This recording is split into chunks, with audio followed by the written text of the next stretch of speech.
నమస్తే, welcome to reflection news. నేను శర్మ. దేశవ్యాప్తంగా పాపం బొద్దింక అన్ని రాష్ట్రాల్లో ఉన్నదో లేదో కానీ కొందరి ఇళ్లలో ఉన్నది బొద్దింక. ఇప్పుడు ఏమైందంటే దేశవ్యాప్తంగా బొద్దింక పరిచయం అయిపోయింది. బొద్దింక పరిచయం అయింది. బొద్దింకలు కనిపించగానే ఏం చేస్తాం ప్రేక్షకులారా? హిట్ కొట్టి చంపుతాం. మనకు నచ్చదు అది. కానీ బొద్దింక పార్టీ అని పెట్టుకొని జనతా పార్టీ వాళ్ళు చేస్తున్న వ్యవహారాలు, వాళ్ళ ధర్నాలు, రాస్తారోకోలు, విద్యార్థుల్లో మళ్ళీ పరీక్ష రాయాలంటే భయపడే స్థితికి తీసుకొస్తున్నది కాక్రోచ్ పార్టీ. ఒకటి ఏంది దీని వెనకాల రాజకీయ వ్యూహం.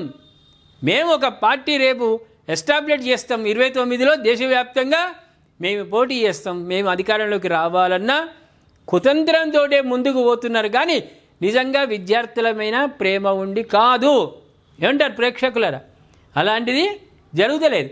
కాక్రోచ్ పార్టీ బృందంతో కేంద్ర ఆరోగ్య శాఖ మంత్రి జేపీ నడ్డా చర్చలు. నడ్డాకు విజ్ఞాపన పత్రాన్ని అందించిన సీజేపీ.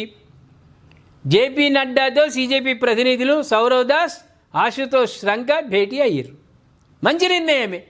ఒక రాజకీయంగా నిజంగా దోషులు ఎవరున్నా వాళ్ళని శిక్షించండి, దీనికి బాధితులు ఎవరున్నా, బాధ్యులు ఎవరున్నా వాళ్ళని శిక్షించండి అన్నది ఎట్లుంటుంది? రోజుకొక పిలుపు చేసి విద్యార్థుల్లో ఉన్నటువంటి ధైర్యాన్ని అధైర్యంగా మార్చుతున్నావు. మళ్ళా ఎగ్జామ్కు ప్రిపేర్ అవుదాం అనుకున్నా కూడా ప్రిపేర్ కాకుండా చేస్తున్న దుష్ట దుర్మార్గపు చర్య కాక్రోచ్ పార్టీ చేస్తున్నారు. అందులో సందేహం లేదు. అదేవిధంగా విద్యాశాఖ మంత్రి ధర్మేంద్ర ప్రధాన్తో రాజీనామా చేయించాలని భేటీలో స్పష్టత చేశారు. ఎవడైనా ఆ లీకేజీకి ఎవడు బాధ్యుడో వాడిని శిక్షించాలని డిమాండ్ చేస్తారు. కానీ మంత్రి ఏమైనా పేపర్ లీక్ చేసిండా? ఏంటన్నా గతంలో ఉంటుండే రైల్వే శాఖ మంత్రిగా ఉన్నాడు, రైళ్లు పట్టాలు తప్పినాయంటే రాజీనామా చేస్తూ, అదొక బాధ్యత. ఇప్పుడు ఎవరైనా